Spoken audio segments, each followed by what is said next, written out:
Sean Myers of the Westmoreland Sports Network, now joined by the head coach of Penn-Trafford softball, Denny Little, as his team prepares for a WPIAL championship game against Armstrong. First off, Denny, congratulations. I know it was not easy to get to this point.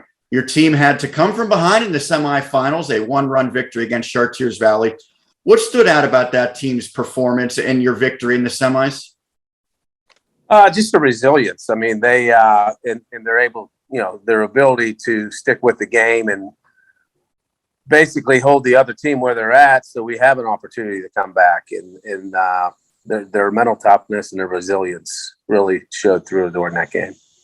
I know the first two postseason games a little bit more lopsided. I would think it might ultimately be a good thing to really be tested, to have to show that medal and come from behind, as long as you do advance, which your team did. So what has been sort of the focus and maybe the preparation over the last handful of days?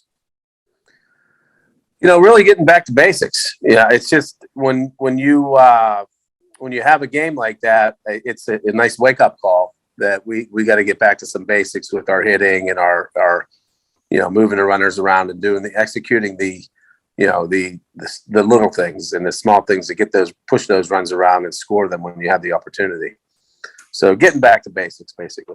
I know you have some really talented hitters in your lineup, some big bats, but you also showed some depth in that game against the Colts. You were able to go to the bench and really get things started in that rally. What does it say about your team that you can call upon reserves, maybe players who aren't typically in the starting lineup, and have them come through in some big moments? Well, I mean, you do have depth. The biggest thing was, since the beginning of me coaching, if they're not doing it with the bats, someone else needs an opportunity to try. The two girls that I put in, they've been, trusting us all year and working very hard, and they had good batting practice, and they put good bats on the ball. So, and there's more kids than that sitting on the bench that may be able to perform at that time. And it was just a gut feeling, talking with my assistant coaches and, when we're going to do it, and, who for, and when are they going to get the opportunity. And when they did, they really rose. And that comes from their hard work. You're the number 2 seed. You're going against the number 1 seed and a team in Armstrong that had postseason success last year, making a little bit of surprising run to the WPIAL and state championship game. So they know what it takes. When you look at the Riverhawks, what stands out? Well, they hit. They're a good hitting team, and they execute. In order to get to the championship game, you have to execute and you have to hit. And they have quality pitching and a quality team all the way around. So, I mean, as a lot of my friends always say, or fellow coaches, seeding doesn't mean anything till the end. Yeah. So, I mean, right now you have 2 teams that are ready to go, and it should be a very good game. And, but they do. Armstrong is, well coached, and they execute well, and they hit. So. Well, you talk about their hitting. I think just about every player in their starting lineups at or above 400 in terms of batting average. They have a lot of power. This is a team that scores double-digit runs with regularity. I'm guessing a lot of the onus to try to slow them down is going to be on your pitcher, Mia Smith. What's the message to her to try to limit Armstrong? Just be yourself. Be yourself. She can't pitch like anyone else but Mia.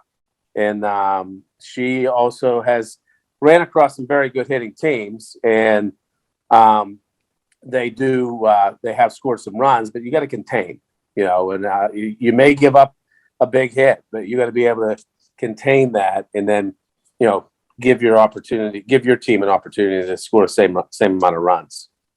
So, yeah, just be yourself. In all likelihood, Sprankle is going to be in the circle for them. She's sort of been their ace. Maybe not dominant numbers, but she's been a workhorse, 13 wins this season. When you look at her, what challenges does she present your lineup? She hits her spots, and she definitely she'll pitch outside and make sure she paints the corners, and by hitting her spots, she'll get those calls.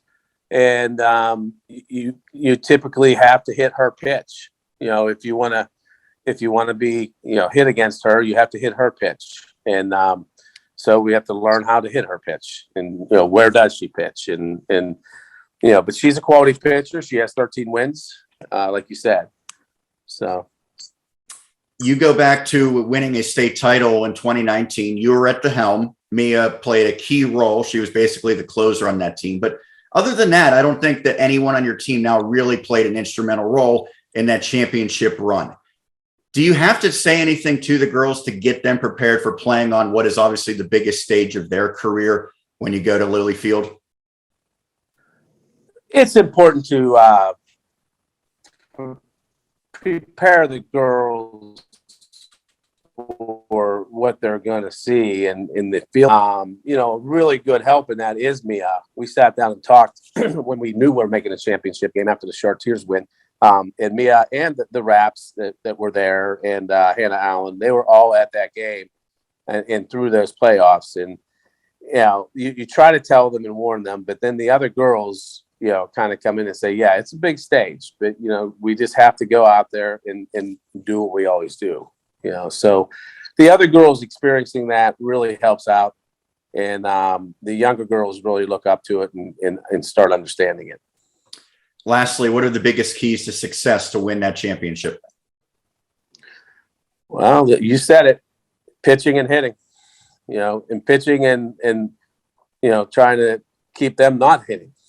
So, and like I said, just stick to your guns and be yourself. Go out there and play your game, the game that we play, and don't get caught up in all the hoopla. Well, Denny, thank you so much for doing this. Good luck on Thursday, and congratulations on getting to a championship for the first time, a WPIAL championship appearance in program history. Thanks so much, Sean, and thank you for what you do. Absolutely. Denny Little, head coach of the Penn-Trafford Warriors.